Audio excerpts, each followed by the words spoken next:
Hey guys, just wanted to do a quick video here about my mouse and what's wrong with it and how to diagnose and fix it. I have fixed it before for this exact problem, so I'm pretty sure this is going to work. But in this instance, the left click of this mouse is it's not staying clicked. It will release occasionally, and sometimes that will cause it to also double click accidentally as well, which is a real issue when working with interfaces. So I've had this mouse about 15 years or longer.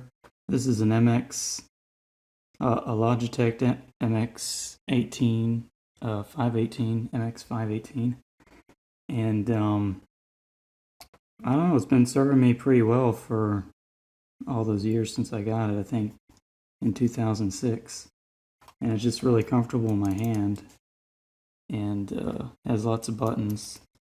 So I just keep repairing it, and it just keeps working, well, until it stops working, of course. So let's just crack it open and get started. The tools I'm using for this are, screwdriver. You can use something mechanical with a motor rather, and this is a multimeter. I can't really see what I'm recording, so if things go out of frame, I apologize. What else do I need? Like a blade, probably a thin blade, X-Acto knife kind of thing. Probably some pliers, maybe some tweezers. We'll see how it goes. So first of all, I want to get these screws off. There's quite a number of them. I think actually all of the screws on this one were originally, let me scoot this forward a little bit. All the screws on this one were originally under a sticker. I think both of these two sections here were stickers, so you'll probably have to rip off a sticker on yours as well. I'm just seeing now which bit fits the best. And this one seems pretty good. There's no slop, so we'll go with that.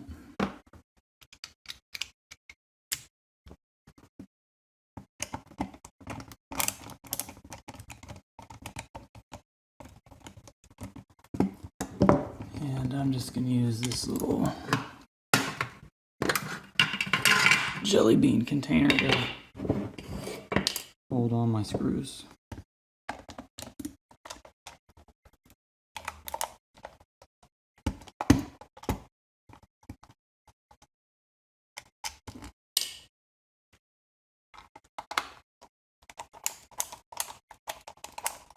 Naturally, you can fast forward if you're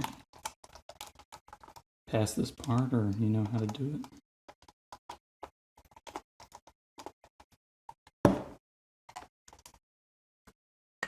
Alright, so that's the bottom screws done. And this just kind of pops off. So the switch in question is this one here. And I've looked at these before, these switches, and I might actually have a photo of them I can put in here, but these are Omron switches, and I think both the left and the right switch are the same thing. And there's also a switch for the middle click that's very similar. We're actually going to have to remove the wheel assembly to get it out of the way. The reason this looks so clean is I had to fix the right mouse button just a few months ago. I should have probably fixed them both at the same time, but oh well. So the next thing I want to do is get this circuit board off and probably actually detach it. And then I can get all the rest of this body off or out of the way so I can work on it easier. So let's see, probably want something a little bit more precision for these.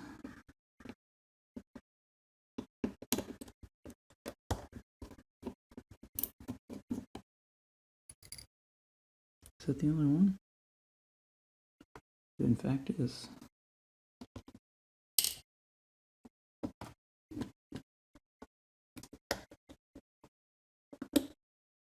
Come on, fella. There you go.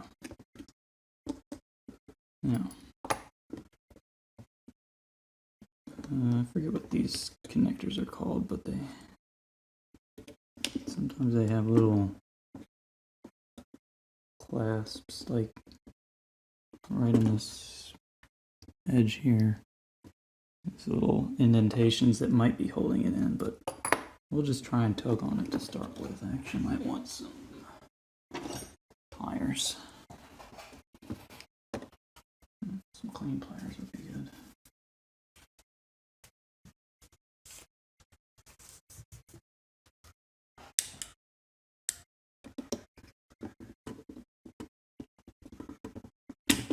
Yeah, this is working, I think.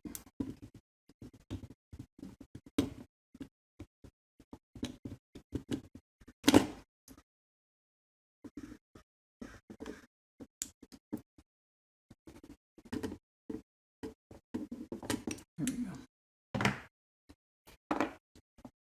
So I'll just get the rest of this mouse out of here. And this is what we're working on now. So this is the front switch, or the left switch, the right switch, middle switch. This is like the DPI up switch here. And I think, yeah, each of these switches has 3 solder points on the back side.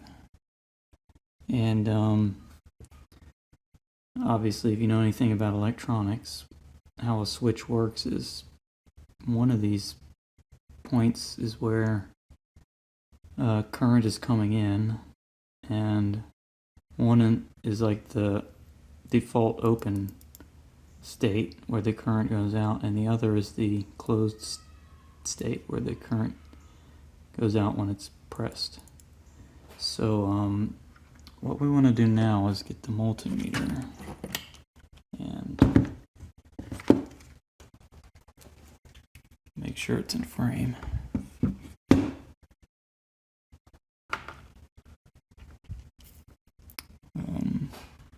There might be a bit of glare, but we'll see how it goes. So this is our left switch, and these are the connections for that. Now we want to be on continuity, and when you have a continuous circuit, it lets out a beep, so you know that's the case. Right now I'm just trying to figure out what the yeah, it's probably not gonna work. Put this over here. Trying to figure out which of these 3 solder points connectors are the open state. So no continuity on those, so it's probably these 2.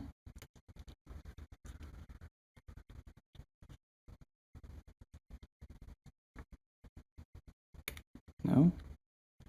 Oh, there it goes. It was actually those 2.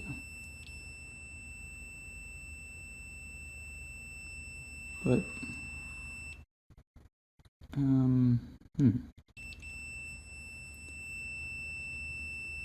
28 ohms. It's not great.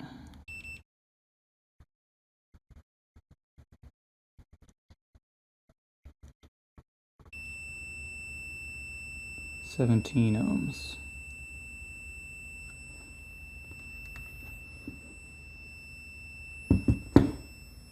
So, what that's telling me is there's some resistance there. Let's just check out, I think it was the front and the back. So that's the right mouse button, and that's giving me, you know, basically, well, it just jumped up a little bit, but basically no resistance, which means there's good continuity, there's good connection there. But I'm getting a lot of resistance on this one, which is about what I expected. So, front and back are open. And so let's just, let's do another test here. Connect up, I guess we want the, not sure which one's the signal comes out of. Okay, it looks like it's the rear one that the signal comes out of.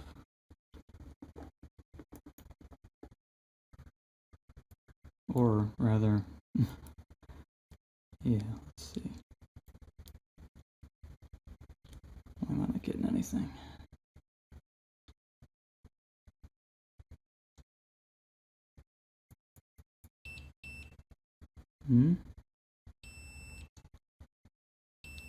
There we go. Oh, actually, it's getting almost no resistance for a bit there.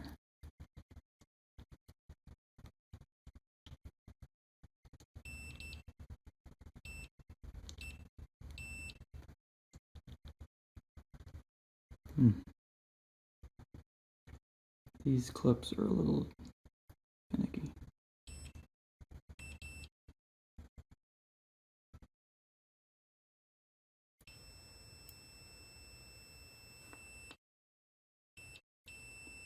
Stop touching, you buttholes.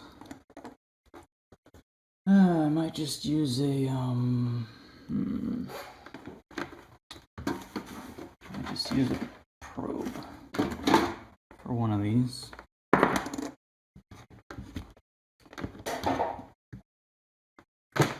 All right. Probe time. So, middle.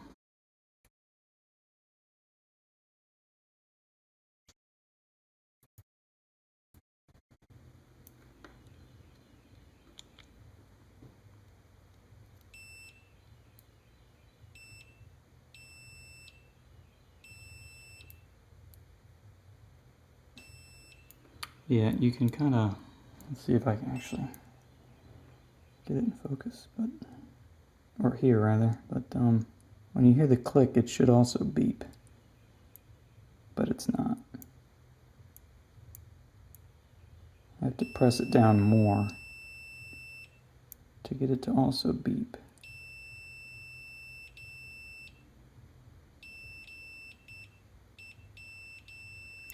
And it should be pretty continuous, the beep there. So let's just look at the other one, the right switch, which should be much better. Let's see, which way is this oriented? Should be these two, so this should be these two that are the closed position. Okay, so now listen to it now when I click. Well, if I have it touching at least.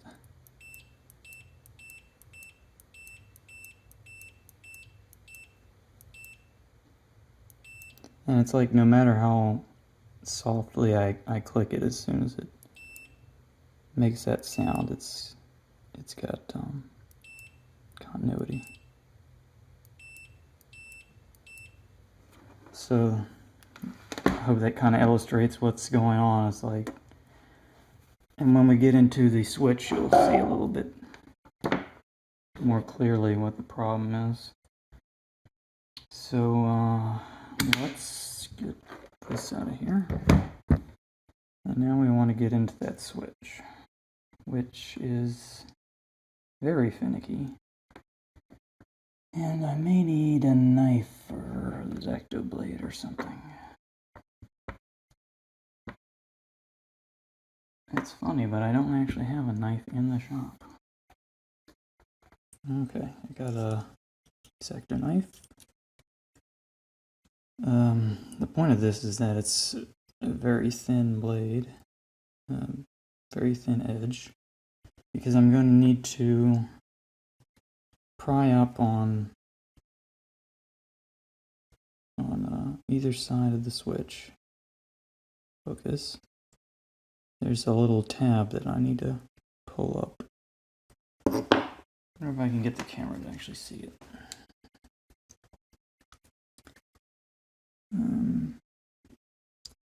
Might be easier to see on this one on the edge, but there's a little tab right there in the center that I have to get the bottom piece over, and that's on both sides.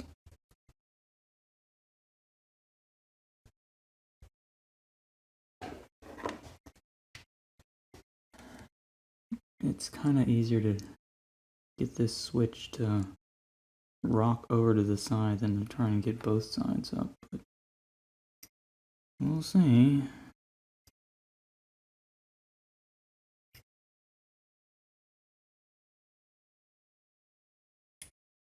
Alright, now I've lifted it up. Don't know if you can see right there. Now there's things under spring tension a little bit in here, so you gotta be careful. I can try and pull this side up too, but once you start bending one side over, it gets a little tight. I don't want to scrape the circuit board too much.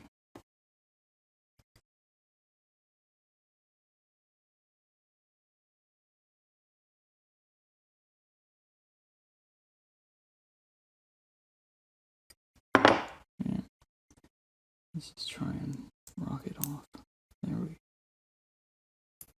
go. Okay.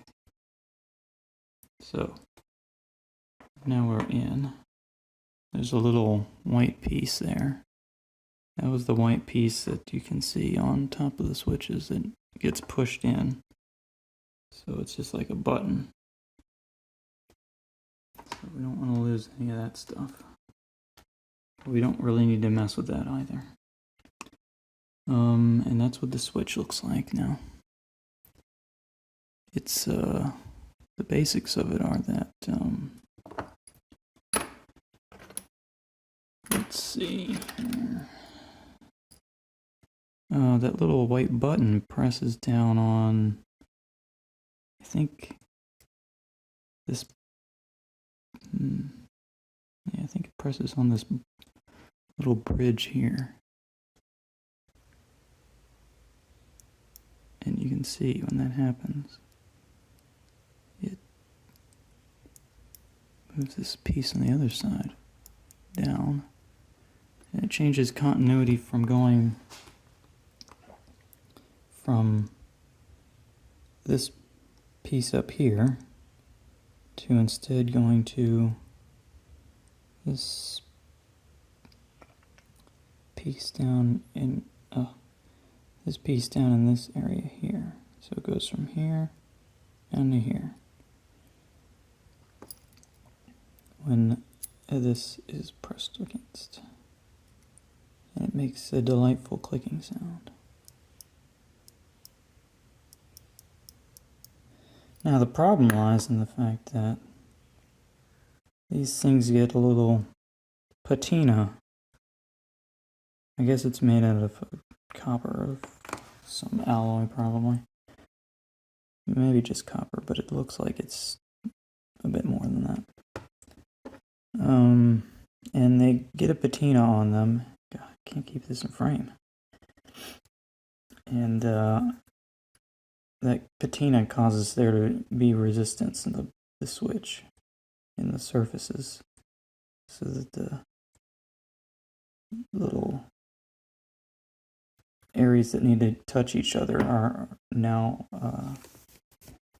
having this material built up between them. And so we're going to have to remove that, which means taking this part apart further, which really there's only one more piece that comes off, this part that moves.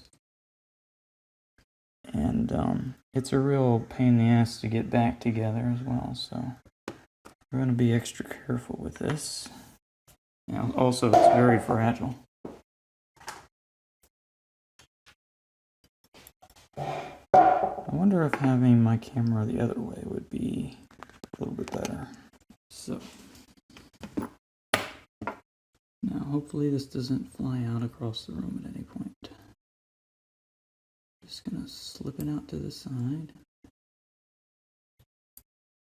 It's gonna get caught on that probably. It did, but I got it off. Now,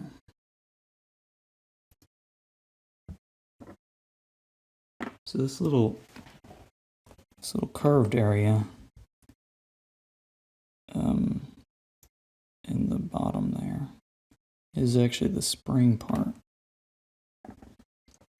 And that has a very specific indentation that it has to go into on this piece here. Oh, in fact, I was actually pointing to the wrong things. The thing I was pointing to earlier is what holds the spring. It's actually a matter of just these two parts here that are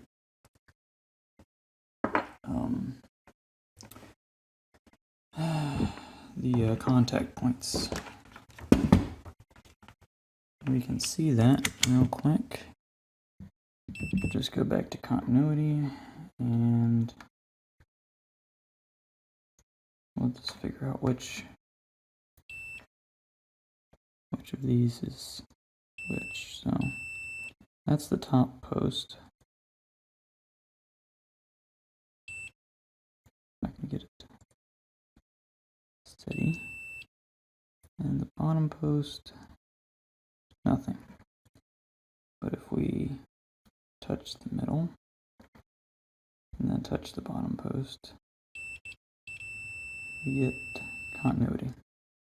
So it's just flipping between touching those 2 points. Now those 2 points are what we want to, in part, clean off. But we also want to clean this spring part off as well. Honestly, the patina doesn't look too bad. There's obviously, I mean, you probably can't see it, but, well, maybe you can. There's just a little bit on this. I can't tell that there's too much. It must be worse on this piece. Now, there's a few ways we can go about this. Yeah, I can see a bit more patina on the bottom post especially, which is the one that, I think it's the one that is in the closed position. Anyways, there's a few ways we can go about cleaning this, and that's, well, one is a Dremel, which is what I'm going to mostly use, I think. And we can also use sandpaper. This is 180 grit. I wouldn't get anything too coarse. 180 or 120 is probably fine. So we might use that as well, depending on how we feel about it. So, I'm not sure if I want to use this particular attachment for my Dremel, though. I've got another one that's a bit gentler, I think.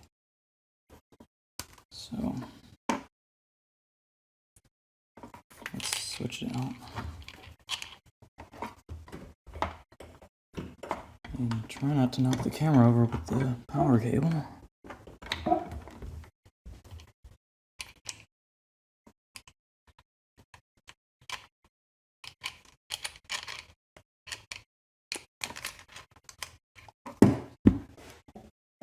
One moment, please. So here's my other brush. This one is, I don't know, it's good for like getting in stuff, and it's a little more gentle, as it probably spins less. I mean, it has less, what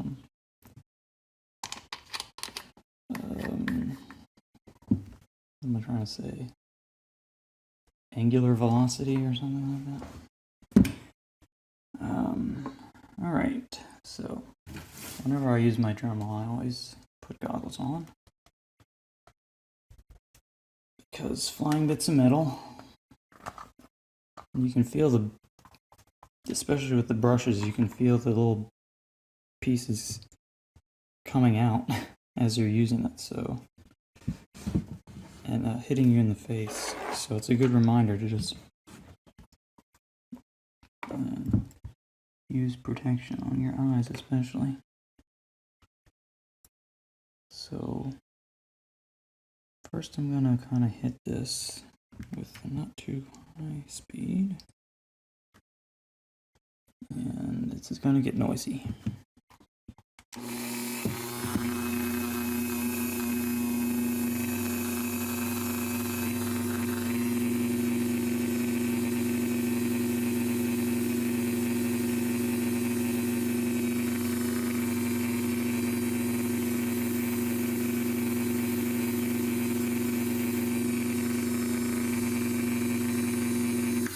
Now you can already see, well, if I get it in frame, you can see, hopefully you can see it's a little bit more shiny on the tip there. I might just extend that out just to make it look prettier.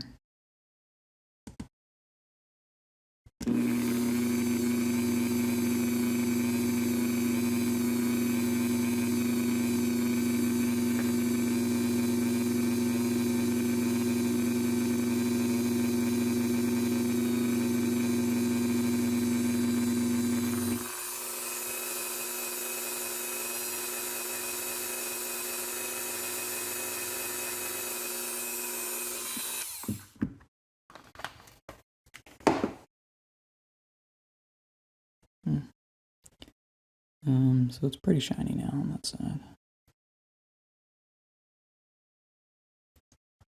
I just want to hit the other side.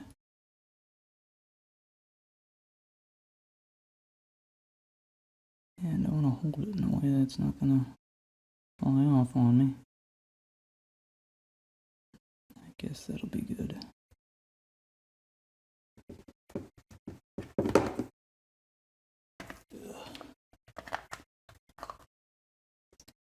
Okay.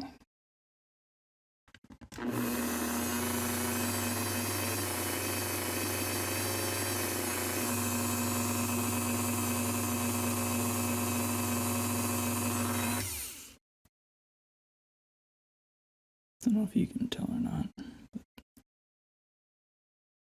it's a lot shinier on the tip now. It almost looks like less coppery as you clean it off.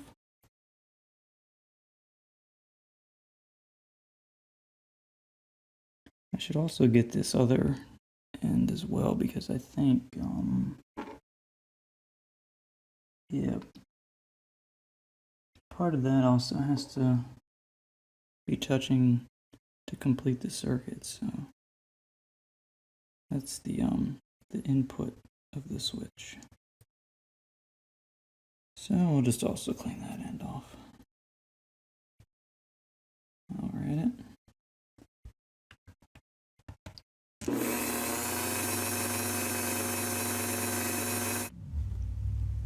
So we want to clean between these 2 points here, so I'm probably going to use the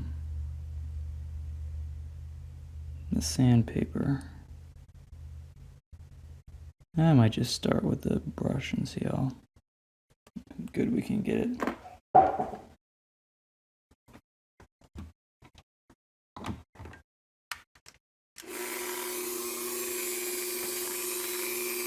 The brush may be too big for this, honestly.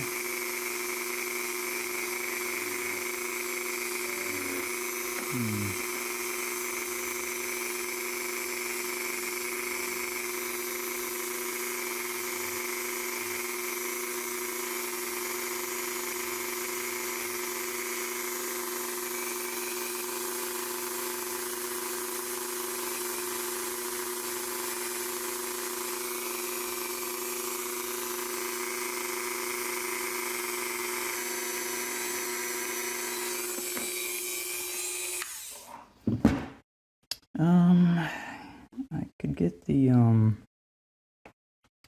get the surfaces that we're showing pretty well, but the ones that I really want to reach are eluding me with that particular attachment. I'll just use the sandpaper.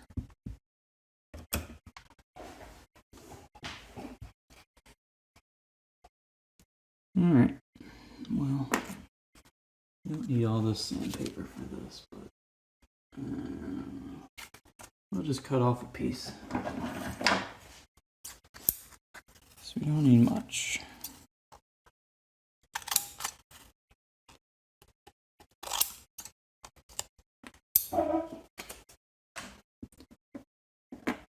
Now, I'm just gonna fold it over and stuff it between there.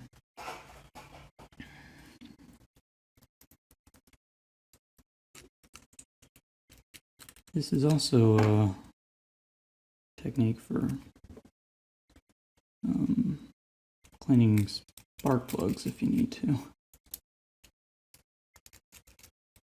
because they kind of have two contacts that are opposing as well.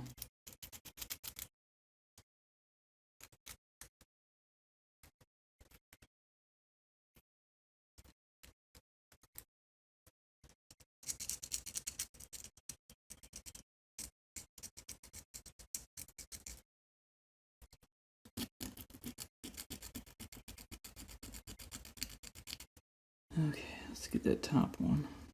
Might employ a different strategy for that.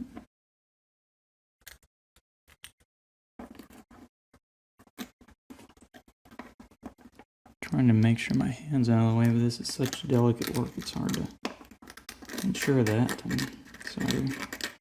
sorry about that.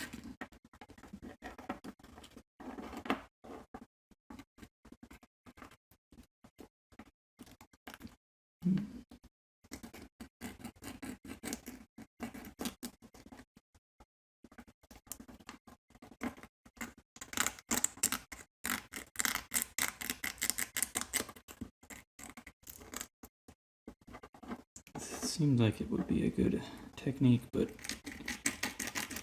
it wants to get away from me a lot.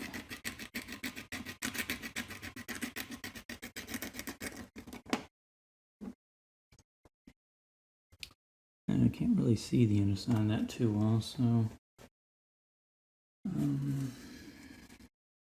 just have to hope it's cleaned. Just gonna wipe up some of this sandpaper grit and whatever material was removed.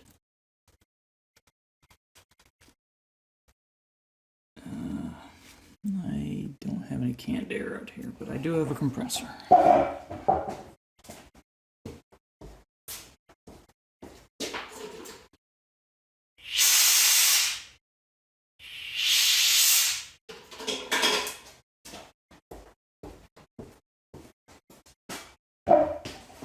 Alright, hit it with the compressor and got all that loose material out of there. I think it's time to put it back together and test a bit. just want to see a bit closer now. Here comes the hardest part. Getting the spring part back in place. Because it has to be a very specific edge. Oh, wait a second. I did have it backwards. In my mind, I had it backwards.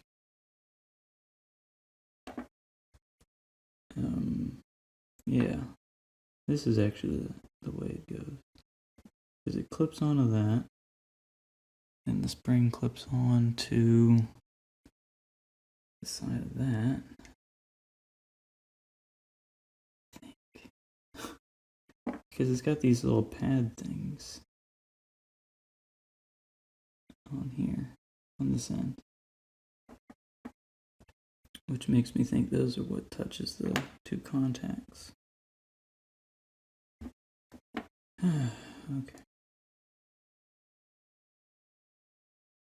Now, what's the easiest way to do this? Put spring tension on first or second? There's no way I'm going to be able to do this and also make sure the camera can see. Oh, unless I reposition it. How about my viewpoint now?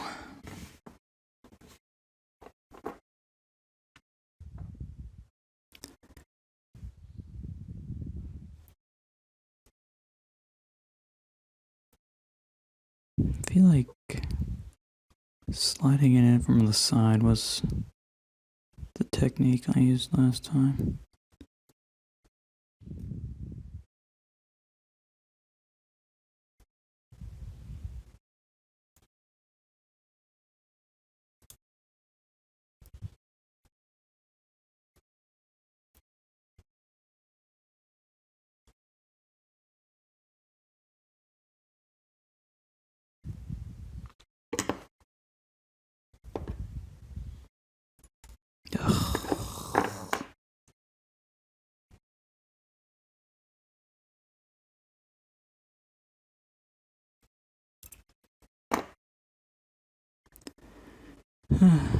Trying hard not to bend it, just to encourage it into place.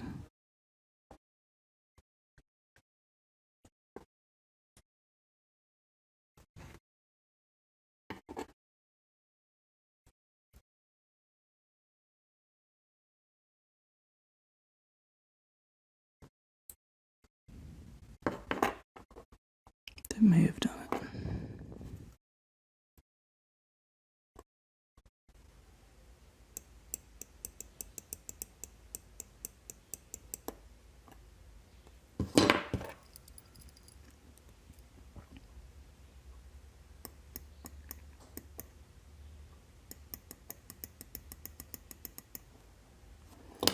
Alright, I think that was it.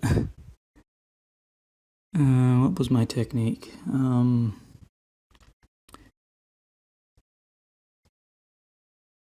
Yeah, I kind of hung it on the back. You have to hang it on the back first.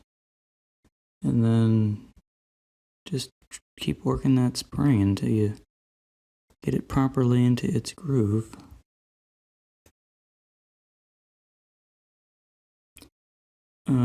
And then very carefully pull it to the side and slip the contacting edge up under that top contactor.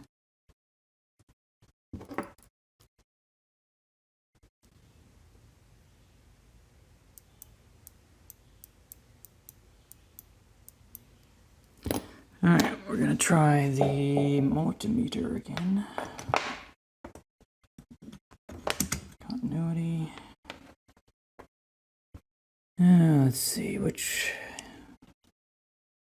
I think that was.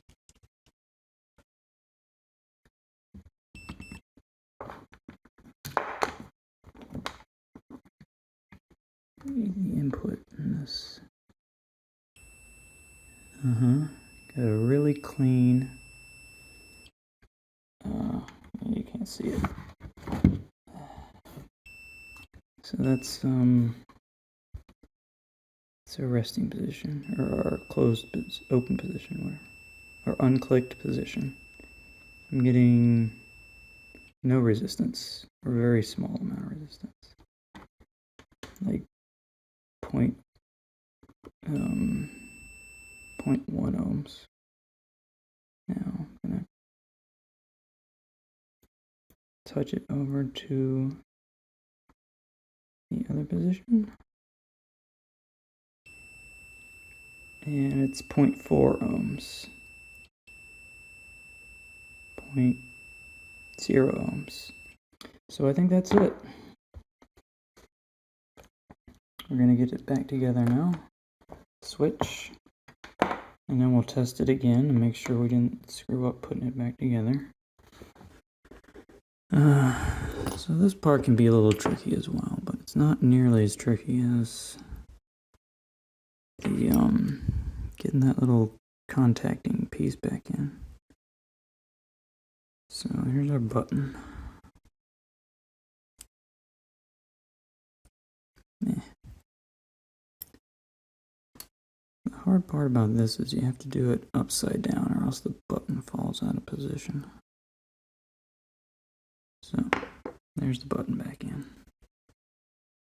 Now I gotta make sure I'm at the right orientation, which I think is this way.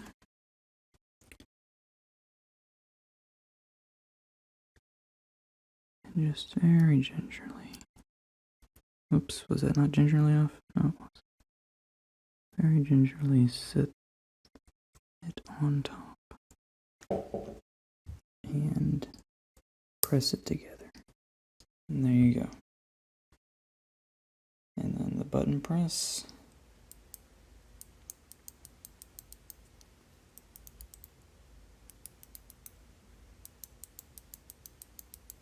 Sounds pretty nice. Okay. Now, which contacts do we want? This one. And this is our open. 0.1 ohms. It's not bleeding over.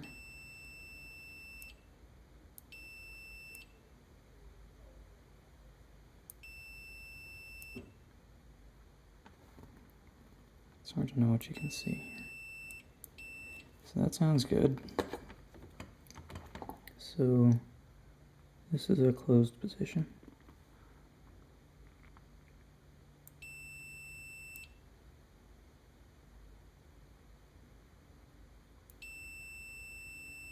.4 ohms. 0.1 ohms.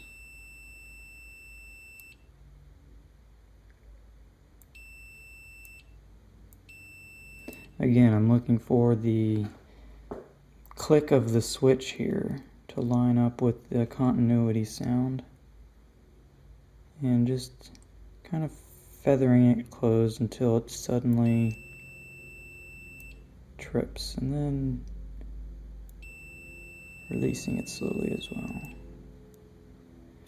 just to make sure that those line up. Alright, well that pretty much does it. I'm going to call this fixed. I have to put it back together, of course, but you don't need to see that because this is it's fixed. It's fixed. I hope you have as much luck as I do with your repair. And if you don't, I've actually recently learned that the MX518 has a, quote, legendary edition that released recently in the last several years. So, you know, maybe you can just get a replacement of that,